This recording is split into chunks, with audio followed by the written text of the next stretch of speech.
Definite integration हम पढ़ रहे हैं यहां से। अभी तक हमने इनडेफिनेट इंटीग्रल पढ़ा है और इनडेफिनेट इंटीग्रेशन में हम जानते हैं लिमिट जैसी कोई चीज नहीं आपने देखी होगी। यह होता है हमारा इनडेफिनेट इंटीग्रल और सपोज इसका इंटीग्रेशन है एफ एक्स, तो यहां पर हम एफ एक्स प्लस सी लेते हैं। नॉर्मली सी एक कांस्टेंट होता है जिसकी वैल्यू डिफाइन नहीं होती है, लेकिन डेफिनेट इंटीग्रेशन में हम देखते हैं लिमिट असाइन होती है a to b integration f x dx,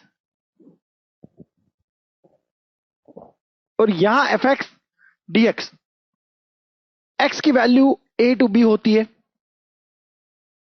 a lower limit कहलाती है, बी अपर लिमिट कहलाती है। लोअर अपर से हम यह ना मान के चलें कि हायर वैल्यू बी होगी और लोअर वैल्यू ए होगी। यहां जो लोअर है यानी लोअर साइड पे लिखी इसलिए लोअर, यानी बी लेस देन ए है ऐसा कोई जरूरी नहीं है। बस हम लोअर एंड और हायर एंड है, तो लोअर वैल्यू ऑफ लिमिट हो गई a, higher upper value of limit हो गई बी। इसके इंटीग्रेशन की वैल्यू होती है, हम सबसे पहले इंटीग्रेट करके इसे इस तरह से लिखते हैं, ब्रैकेट स्क्वायर वाला यूज करते हैं और इसे लिखते हैं बी एफ ऑफ एक्स। और इसे आप यदि सॉल्व करना चाहते हैं तो न्यूटन फॉर्मूला कहलाती है यह बात, इसलिए मैं यहां पर लिख रहा हूं। इसे इंटीग्रेट करने के बाद में आप लिखते हैं ए टू बी, यह इसका इंटीग्रेंड हो गया। इंटीग्रेशन करने के बाद स्मॉल एफ एक्स का इंटीग्रेशन कैपिटल एफ एक्स हो गया, और इसे लिखते हैं F of b minus f of a, यानी एफ बी फाइंड करेंगे माइनस एफ ए, यानी अपर लिमिट पहले सब्स्टिट्यूट करेंगे माइनस लोअर लिमिट सब्स्टिट्यूट करके उसे सब्ट्रैक्ट कर देंगे फंक्शन की वैल्यू को। तो यह फंक्शन मिलता है हमें इंटीग्रेशन करने के बाद में। Capital F X is the integration of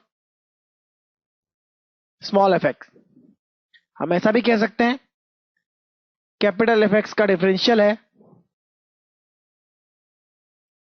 here D F X by D X is small F X. तो न्यूटन फॉर्मूला यूज कर हम बहुत से इंटीग्रेशन सॉल्व कर सकते हैं। यहां पर हम एक छोटा सा एग्जांपल देखते हैं, 2 to 4 X cube DX. Integration के पहले हम ऐसे ब्रैकेट यूज कर लेते हैं, लोअर लिमिट अपर लिमिट। इसका इंटीग्रल हम ब्रैकेट के अंदर लिखते हैं X to the power 4 upon 4। इसका इंटीग्रेशन होगा 3 + 1 4, 4 से डिवाइड करेंगे, ये इंटीग्रेशन हो गया इसका। अब अपर लिमिट सब्स्टिट्यूट करेंगे, 4 to the power 4 हो जाएगा अपॉन 4 हो जाएगा, माइनस लोअर लिमिट सब्स्टिट्यूट करेंगे 2 to the power 4 अपॉन 4 हो जाएगा। तो ये F B minus F A हो गया एक प्रकार से।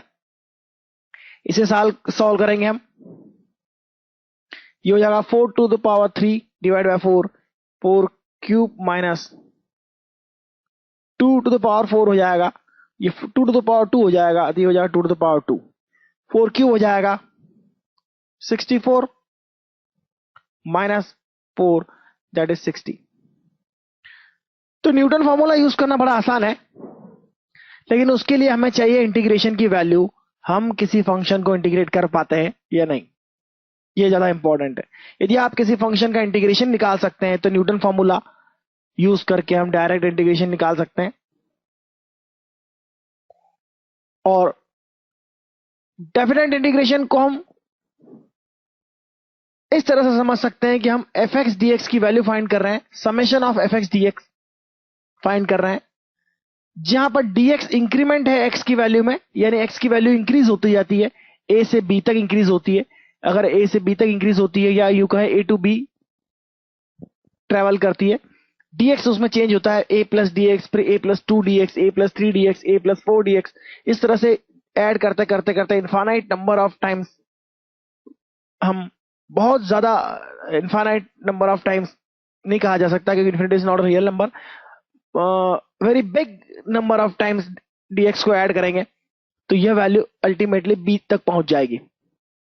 यानी fx की वैल्यू हर x पर निकाली जाएगी। x a से स्टार्ट होगा, fx फाइंड होगा, f of X plus B, यानी इसका मैं आपको रूल बताता हूं, इसका मतलब क्या हुआ। इसका मतलब जो होता है उससे आप समझने की कोशिश करते हैं। हम इंटीग्रेशन भले ही जानते हैं, फिर भी हम इसका मतलब समझने की कोशिश करते हैं। हम फाइंड करते हैं एफ ऑफ ए, उसमें मल्टीप्लाई करते हैं डीएक्स का। फिर हम फाइंड करते हैं F of A plus DX, उसमें मल्टीप्लाई करते हैं डीएक्स का। स्मॉल एफ फाइंड कर रहे हैं हम यहां पर, स्मॉल एफ, ये स्मॉल एफ है। प्लस फिर हम मल्टीप्लाई करते हैं ए प्लस 2 dx का विथ dx का। जैसा हम इंफिनिटी तक करते हैं और फाइनल इंफिनिटी तक करते हैं, long large number of terms करते हैं। टेंडिंग टू इंफिनिटी कहा जा सकता है, नॉट इंफिनिटी, एग्जैक्टली इंफिनिटी नहीं कहा जा सकता। ऐसी इनफाइनाइट नंबर ऑफ टर्म्स होगी, बहुत सारी टर्म्स होगी, और फाइनल होगा आपका F of B into D X, small F of B into D x. यानी हमने फाइनल वैल्यू उनकी फाइंड कर लिए। तो F A to F B तक इस तरह से हम इंटीग्रेट करते हैं, जहां dx बहुत ही छोटा नंबर है, इनफाइनाइटली स्मॉल कहा जाता है इसे। तो हालांकि इस तरह से हम थ्योरी में कहीं नहीं देखते, लेकिन हम जो एग्जैक्टली इस बात का मतलब क्या होता है वो समझिए आप। Summation f x d x, यानी f x d x, f x d x, f x d x, इन सब का समेशन कर रहे हैं हम, सम कर रहे हैं आप, देख सकते हैं। और एक्स की वैल्यू देख रहे हैं आप, ए टू बी इंक्रीज हो रही है, ए से बी तक इंक्रीज हो रही है। तो ये बहुत बेसिक फंडामेंटल कंसेप्ट है। इस कंसेप्ट को समझकर आप बहुत सारी चीजें समझ सकते हैं, और इन बहुत सारी बातों को हम जरूर यहां पे समझना चाहेंगे। चलिए देखते हैं एक छोटी सी बात। x2 to 5 है, एक फंक्शन है जिसे हम ले सकते हैं एफ एक्स डी एक्स। यदि मैं कहता हूं कि F X is greater than 0 for x less than 5 greater than 2, F x अगर ग्रेटर देन 0 है तो इसकी वैल्यू क्या होगी? सीधा सा जवाब होगा आपका, सीधा सा जवाब होगा 2 to 5 तक dx की वैल्यू 2 से 5 तक इंक्रीज हो रही है, तो dx की वैल्यू मैं पॉजिटिव मानूंगा, क्योंकि लोअर से अपर वैल्यू होती है, तो ये लोअर लिमिट से अपर लिमिट तक अप्रोच करती है। तो 2 to 5 अगर x इस तरह से जाएगा तो 2 से 5 तक इंक्रीज होगा, क्योंकि 2 से 5 बड़ा है, तो dx पॉजिटिव होगा। F X is greater than 0 also, तो ये भी पॉजिटिव होगा, ये भी पॉजिटिव होगा, तो अल्टीमेटली ये बात पॉजिटिव होगी।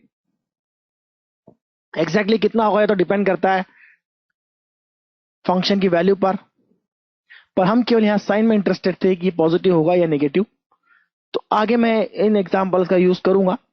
पहले मैं डेफिनेट इंटीग्रेशन की सारी प्रॉपर्टीज पढ़ना चाहता हूं, उसके बाद में आपको मैं इस तरह के क्वेश्चन भी कराऊंगा जो फंडामेंटल प्रिंसिपल बेस्ड है। यहां लेकिन एक छोटा सा इंटीग्रेशन फिर भी मैं आपको समझाना चाहता हूं।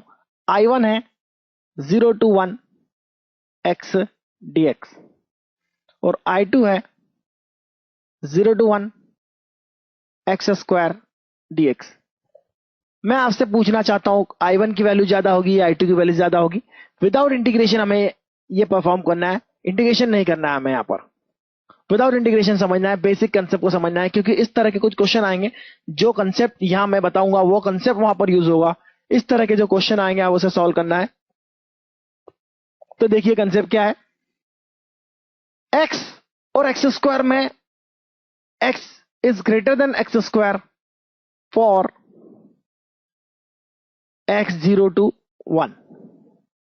अगर x greater than x square है फॉर 0 to 1,